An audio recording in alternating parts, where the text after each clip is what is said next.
Can I still take my lion's mane mushroom supplements or mushroom coffee during a fast? Now, I want to take this question and put it into just an overall picture.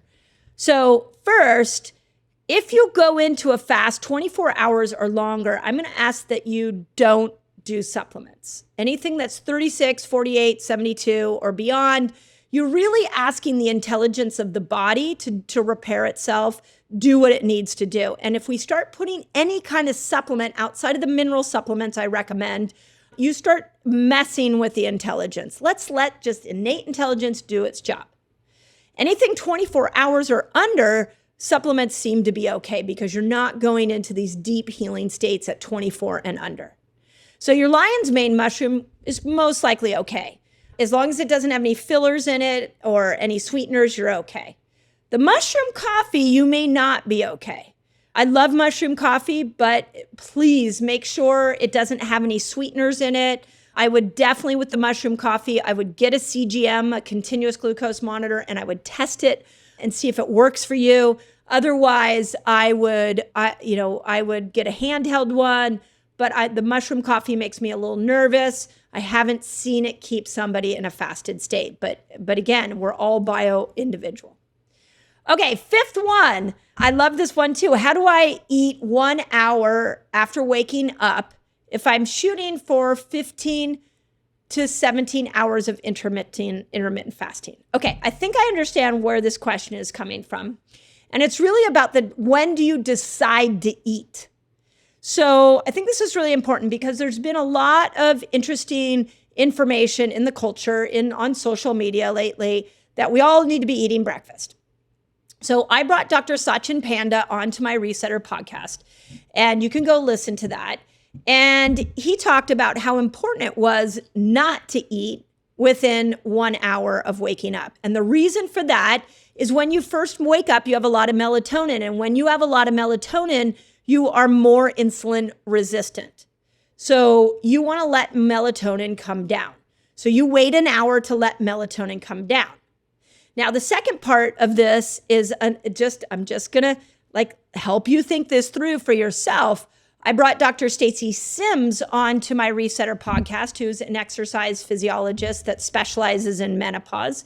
And she's a big fan of making sure you get nutrients into your system, into your body immediately when you wake up, because she says it sends a signal to the hypothalamus and tells the hypothalamus to start the hormonal production.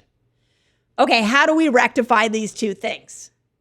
Well, and I'm going to come back to this 15 to 17 hour fasting window. Here's what I like to do when I wake up. I already told you I do the minerals. And then the second piece that I like to do is I like to have my coffee and put some creatine in it and some collagen in it. This is what Stacy Sims does too. Is she puts some kind of nutrients in there because it's the nutrients that are signaling to the hypothalamus. So regardless of when you're going to eat, that first morning cup of coffee or drink, put some nutrients in it, have your minerals.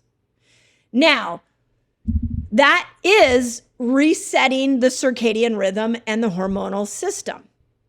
Now, when you're shooting for 15 to 17 hours of intermittent fasting, let's use 15 hours as the marker. If you are fasting for 15 hours, that means your eating window is a 9-hour eating window. You get to choose wherever you're going to put this 9 hours. So if you want to eat within an hour of waking up, and let's say you eat at 8 o'clock, that opens your eating window. So now you can eat from 8 until, let's see, if we go 8, 4, you can eat 8 until 5. And now you are within your 9-hour eating window. And at 5, you shut down food, not even a night snack, and it starts over again. And that's how you eat. You do the 1 hour after you wake up. So again, the nuance is important. This is why I call it the art of building a fasting lifestyle. There is an art to it, and there is a personalization to it. If you are new to my work, or depending on when you're watching this, I have some incredible podcast interviews where people have interviewed me and we've just gotten in really good discussions. And today I actually got in an incredible discussion with Dr. Josh Axe, the Josh Axe Show.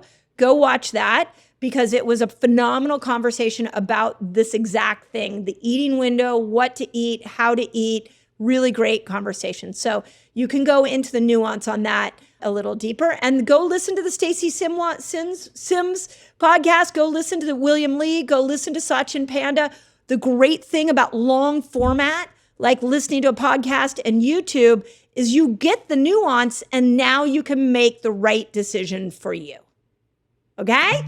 But whatever you do, don't plan your whole health habits around a 90-second reel or a 90-second short. That is the recipe for health disaster. Listen to podcasts, listen to long form like YouTube videos, and then you make a decision that feels right for you. I call it be your own N of one. So